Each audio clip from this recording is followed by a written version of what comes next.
கடந்த 5 ஆண்டு பதவிக்காலத்தில் தான் 2.5 ஆண்டுகள் மட்டுமே பதவி வகித்ததால் பாஜக விமர்சனம் செய்வது போல தான் ஒரு பார்ட் டைம் எம்பி தான் என்றும் இந்த முறை மக்கள் தன்னை தேர்வு செய்து ஃபுல் டைம் எம்பியாக்கி விடுவார்கள் என்றும் கன்னியாகுமரி தொகுதி காங்கிரஸ் வேட்பாளர் விஜய் பசந்த் தெரிவித்தார்.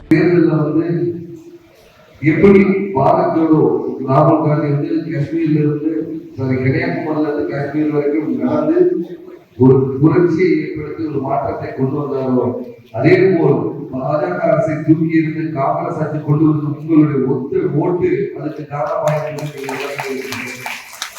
நான் ஒத்த ஓட்டுல என்ன இருப்பது நினைக்காம என்னுடைய ஒரு ஓட்டு இந்த மாற்றத்தை உருவாக்குவதற்கு காரணமாக இருந்தது நீங்களாம் எண்ணி வேலை செய்ய வேண்டும்.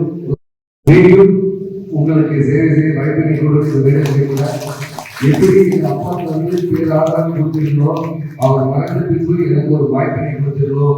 மீண்டும் உங்களுடன் சேர்ந்து உங்கள் வீட்டு பிள்ளையாக உங்களோடு எப்போதும் படிப்புரிய காத்திருக்கிறேன் என்று கருத சொல்கிறேன். விமர்சனங்கள் வைக்கிறார்கள். நான் ஒரு தரப்பை வெளியாக சொல்லியிருக்கிறார்கள். உங்களே சொல்ல நான் பார்ட் டைம் தான். 5 வருஷ காலத்துல 2 வருஷம் தான் இருந்திருக்கிறேன். இந்த வகையை ஜெயிக்க வச்சு நான் ஃபுல் டைமா ஆயிடுவேன். அதனால நம்ம ஃபுல் டைம் மக்களாட்சியை கொண்டு வருவோம், இந்திய கூட்டணி வெல்ல வைப்போம். மரபராட்சிகள் கை சிட்டு பார்க்க எல்லா இடமும் கேட்டு செய்திகளை உள்ளது உள்ளபடி தெரிந்து கொள்ள ரெஃப்ளெக்ட் நியூஸை சப்ஸ்கிரைப் பண்ணுங்க.